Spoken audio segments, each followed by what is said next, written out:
The luxury of Flight 724 turned suffocating as billionaire Isabella Vaughn entered. With a look of pure disdain, she mocked Lucas Reed, a single father in a worn jacket holding his daughter. This seat should have been left empty. The elite crowd snickered, judging the grease-stained man. But then the floor groaned violently. Engines shrieked before falling deathly silent. Terror replaced arrogance as wine spilled onto designer silk. The co-pilot's voice crackled over the speakers, trembling with a question that stopped every heart in the cabin. "Is there anyone on board who knows how to fly a plane?" Lucas Reed was a man of shadows, silence, and the scent of burnt kerosene. At 39, his face was a rugged map of a life lived through high-velocity turbulence.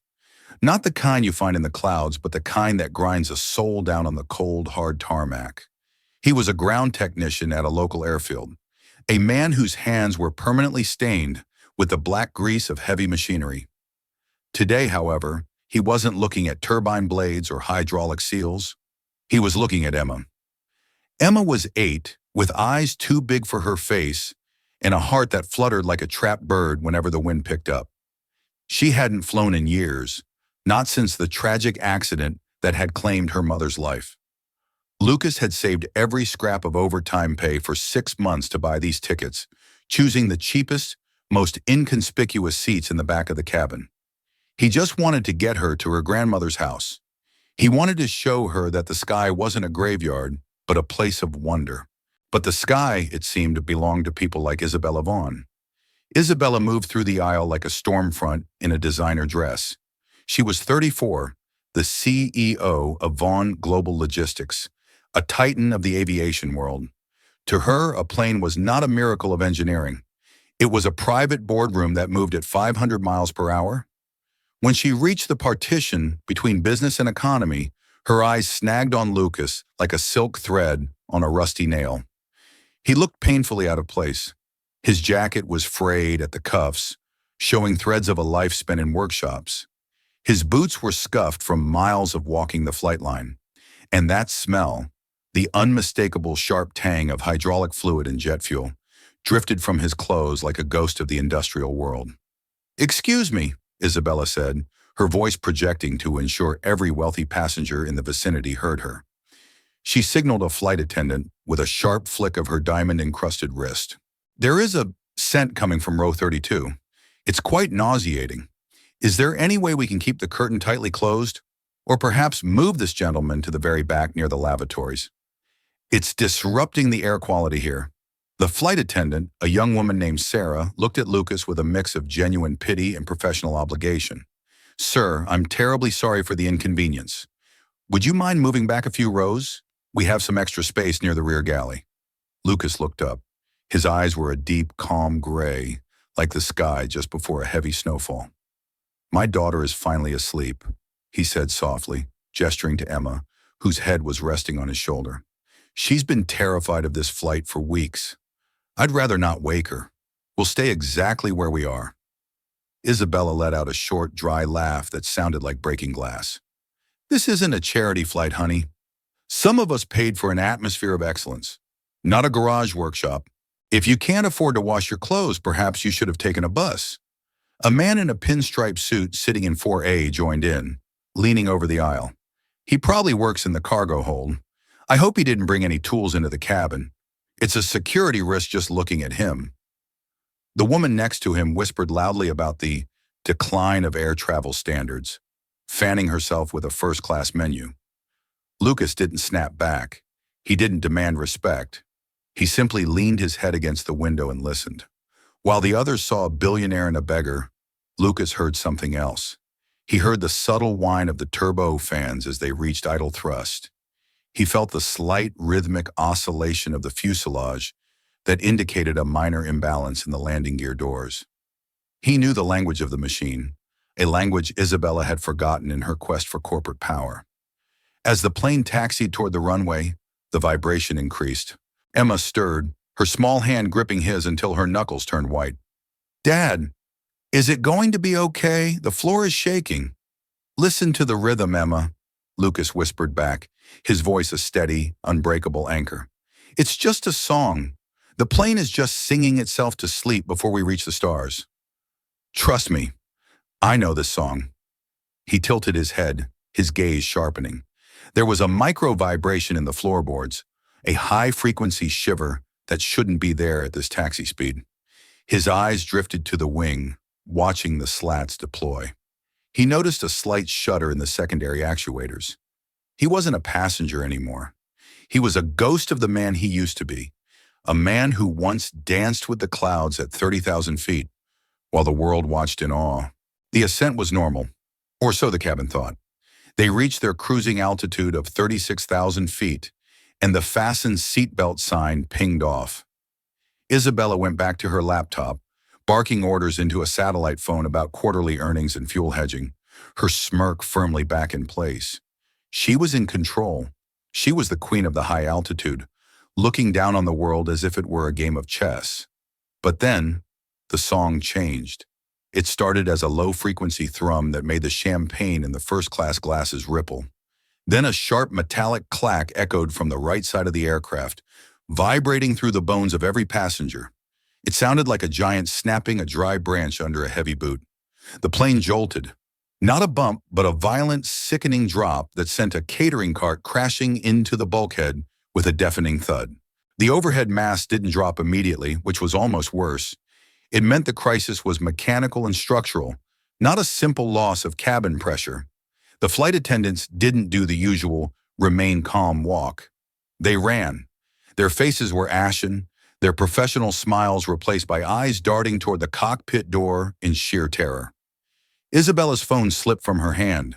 The screen shattered against the floorboards, mirroring the sudden crack in her composure. She gripped the armrest so hard her manicured nails dug deep into the leather. "What was that? Someone tell me what is happening," she demanded. But the crew ignored her.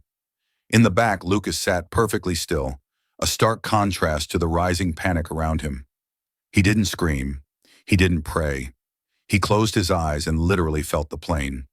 Through the soles of his boots, he felt the sudden loss of pressure in the hydraulic line B. He felt the slight persistent yaw to the right. The rudder wasn't just sluggish, it was hard over. The air in the cabin grew thick with the smell of hot electrical insulation and burnt ozone. A passenger 3 rows ahead began to shriek, "We're going to crash! The engine is on fire!" Lucas looked out the window. It wasn't fire. It was a compressor stall, the engine gasping for air as the control system panicked. "Bo!" Emma whispered, her voice trembling like a leaf in a storm. "It's like the last time. The sound, the way the air feels. It's the same." Lucas pulled her closer, his heart breaking for the trauma he thought he had helped her escape. "I'm here, Emma. I'm right here. Close your eyes, count to 10. Remember what I told you about the song? Sometimes the singer has to take a deep breath." The intercom crackled. It wasn't the smooth, rehearsed voice of the captain. It was raw. It was desperate. The background noise was a chaotic symphony of alarms. The don't sink warning and the stall cricket. "Ladies and gentlemen, this is the first officer. We are experiencing a catastrophic flight control malfunction and an uncommanded engine surge on engine 2. Captain Miller is incapacitated. I am currently handling the aircraft, but I am dealing with a total sensor failure and a dual FMC, flight management computer crash. If there is a certified pilot on board this aircraft, please ring your call button or come to the cockpit immediately. This is not a drill. I repeat, this is not a drill."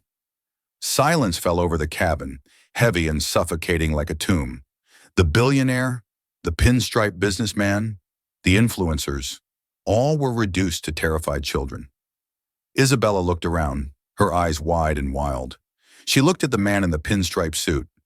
He was hyperventilating into a silk handkerchief, his face a pale shade of gray. She looked at the wealthy influencers. They were crying, filming their final moments with trembling hands. Their vanity replaced by the cold reality of mortality. She was a billionaire. She owned logistics companies. She owned the very planes people flew in. But she couldn't fly one. All her money, her influence, her board seats, none of it could buy a single foot of altitude right now. She felt the cold grip of a memory she had buried deep for 20 years. The day her mother's flight disappeared over the Atlantic. The loss of control, the absolute helplessness. Then she saw a shadow move in her peripheral vision.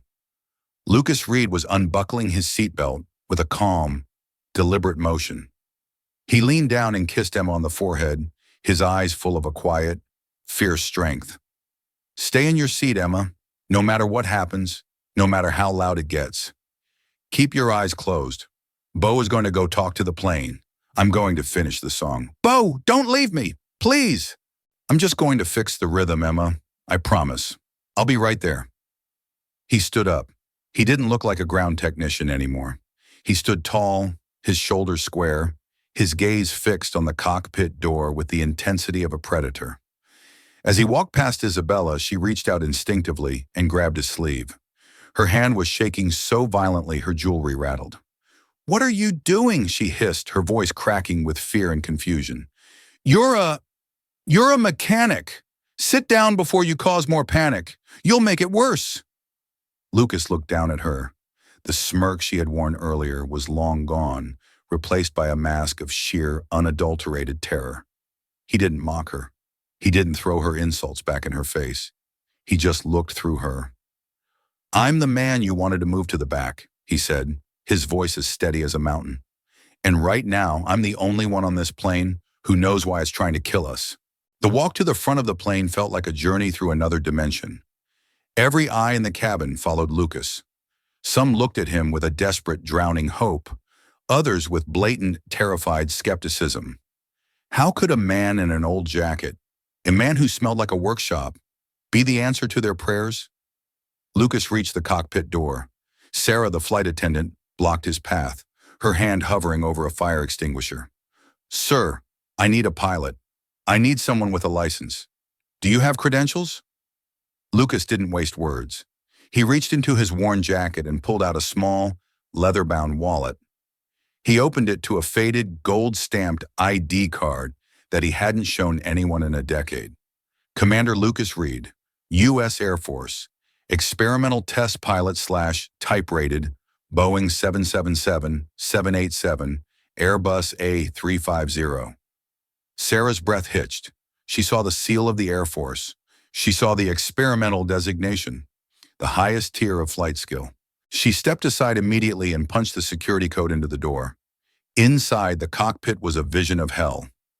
Red flashing lights bathed the small space in a sinister glow. The master caution chime was a steady rhythmic pulse of impending death.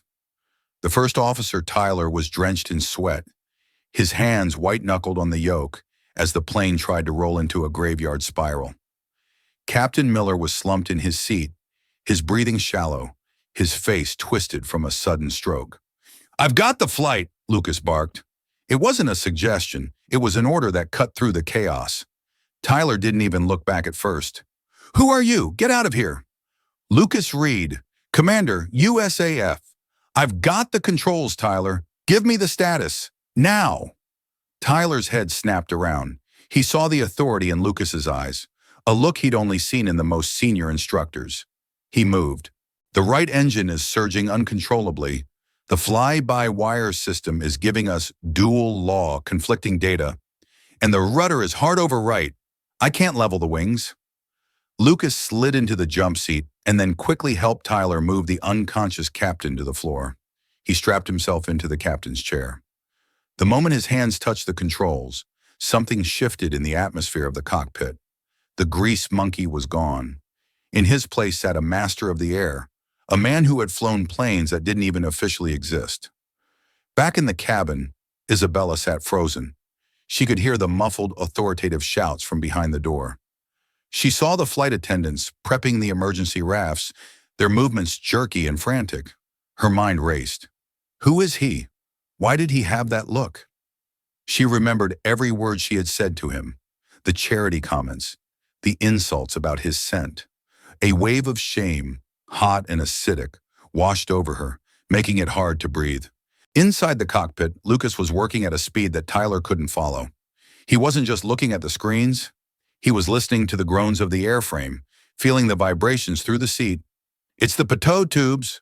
Lucas said, his voice calm despite the 400-knot wind screaming outside. They're iced over, but the heating element is sending a false on signal to the FMC. The computer thinks we're stalling because of the bad airspeed data, so it's forcing the nose down into the dirt. It's fighting us because it thinks it's saving us. But the computer says the heaters are active, Tyler started. Forget the computer. It's lying to you. Lucas roared over the sound of the overspeed alarm. Fly the plane, not the screen. We're going to manual reversion. We're cutting the flight computers and flying on raw cables and pulleys. It's going to be heavy, Tyler. Real heavy. We'll lose the envelope protection. We could rip the wings off. We'll gain our lives, Lucas countered. On my mark. 3, 2, 1. Disconnect. He flipped a series of guarded switches. The screaming digital alarms suddenly stopped, replaced by an even more terrifying silence. The digital displays flickered and went dark. The plane began to roll violently to the right as the computer-assisted leveling vanished. The physical force required to hold the yoke was immense. Lucas's muscles bulged under his jacket as he wrestled the behemoth. In the cabin, passengers screamed as they were thrown against their seatbelts. Isabella tucked her head between her knees, sobbing uncontrollably. She realized that all her billions, her entire empire, couldn't buy her one more minute of life. She thought of her mother. She thought of the legacy of coldness and arrogance she was leaving behind. In the cockpit, Lucas felt the true weight of the 200-ton aircraft in his biceps. Without the computer-assisted hydraulics, he was wrestling a metal giant. He pulled the yoke back with everything he had, feeling the massive resistance of the wind. Ease back on the throttle of engine 2, Lucas commanded Tyler. We're going to use differential thrust to steer since the rudder is jammed. If I pull left, you give me more juice on the right engine. Sync it with my count. 1, 2, 3, pull. The plane groaned, a deep structural protest that sounded like the earth itself was breaking. The metal screamed, but slowly, inch by painful inch, the nose began to rise. The horizon, which had been tilted at a sickening, vertical angle, began to level out against the dark clouds. Lucas stared out the windshield. He wasn't afraid. He had been here before, in a burning prototype jet over the Mojave Desert years ago. He had lost his career to save his crew, taking the blame for a mechanical failure he couldn't prove. He had become a technician because he couldn't afford to be a pilot and a father at the same time. But today, those two lives were finally won. Stable, Lucas whispered, his voice cracking slightly. We are manual. We are heavy, but we are stable. The descent into the city was a slow, agonizing process. Without the flight computers, every gust of wind threatened to flip the aircraft like a paper toy. But Lucas held the yoke like it was an extension of his own nervous system. He talked to the plane, a low melodic murmur that Tyler couldn't quite hear, but could certainly feel. As the distant flickering lights of the airport appeared through the heavy rain, a collective gasp and then a cheer erupted in the cabin. They weren't on the ground yet, but the terrifying roller coaster ride had ended. They were level. Isabella looked out the window. She saw the blue and red strobe lights of dozens of fire trucks and ambulances lining the runway below. She looked back at the cockpit door. That man, the man she had treated like trash, was up there, holding all their lives in his grease-stained hands. The landing was anything but smooth. Lucas had to bring the plane in fast to maintain control without the slats working correctly. The tires blew upon impact with a sound like cannon fire, and the plane skidded down the runway in a spectacular shower of sparks and screaming rubber. The smell of burning brakes filled the cabin, but it stayed on the tarmac. It slowed. It finally stopped. The silence that followed was absolute, broken only by the ticking of cooling metal. Then a single broken sob came from the front, then another from the back, and then a roar of applause and weeping that shook the very walls of the aircraft. Lucas stayed in the cockpit until the paramedics boarded and stabilized Captain Miller. He checked the fuel shutoff valves one last time, patted the dashboard as if he were thanking an old friend, and stood up. His legs felt like jelly. His flight jacket was soaked through with sweat. When he finally pushed open the cockpit door and stepped back into the cabin, the noise died instantly. The pinstripe man in 4A looked down at the floor, unable to meet Lucas's eyes. The woman who had fanned herself now clutched a rosary, staring at him with a mixture of awe and shame. Emma was standing in the aisle, her face tear-streaked but radiant. "Dad!" She ran to him, burying her face in his waist. Lucas picked her up, holding her so tight he could feel her heartbeat against his chest. He started to walk toward the exit, but a figure stepped directly into his path. Isabella Vaughn stood there. She looked like a ghost. Her expensive hair was a tangled mess. Her designer makeup was ruined by streaks of salt and mascara. She didn't look like a billionaire. She looked like a human being who had just seen the end of the world. She didn't speak at first. She just looked at Lucas, then at the old silver Air Force wings pinned to his sweat-stained shirt, a detail she had been too blinded by her own arrogance to notice before. Slowly, in front of the entire plane, the influencers who had mocked him, the businessmen who had looked away, Isabella Vaughn bowed her head. "I am so deeply sorry," she whispered, her voice carrying through the silent cabin. "I told you this wasn't a charity flight. I was wrong. It was a flight of grace, and I didn't deserve to be on it. You saved me from the same sky that took my mother." She looked up, her eyes wet and genuine. "I saw you and I saw someone I could look down on because it made me feel like I had control. I am a fool, a wealthy, miserable fool." Lucas looked at her. He saw the wounded little girl inside the Billionaire, the one still waiting for a plane that never came home. He reached out and placed a hand on her shoulder. "Control is an illusion we buy to keep the fear away, Isabella," he said softly. "The only thing we really own is how we treat the people sharing the journey with us. We're all just passengers in the end. Some of us just have better seats." The cabin doors hissed open. The cool, wet night air rushed in, smelling of rain and safety. As Lucas walked down the stairs with Emma in his arms, the flashes of 100 news cameras lit up the night like artificial stars. In the weeks that followed, the story of the ghost pilot of Flight 724 went global. Every news outlet wanted an interview. Every talk show offered millions for the single dad hero story. Lucas Reed turned them all down. He went back to his job at the small airfield. He liked the smell of the fuel. He liked the honest sound of a healthy engine. But things were different now. When he walked across the tarmac, the senior commercial pilots tipped their caps to him in silent respect. The mechanic stood a little straighter when he passed. He didn't need the spotlight. He had the sky in his soul and his daughter in his arms. Isabella Vaughn changed too. She didn't just issue a corporate press release. She stepped down as CEO of her logistics empire and began the Vaughn Reed Foundation, a multi-billion-dollar fund dedicated to the mental health and financial support of aviation families and veterans.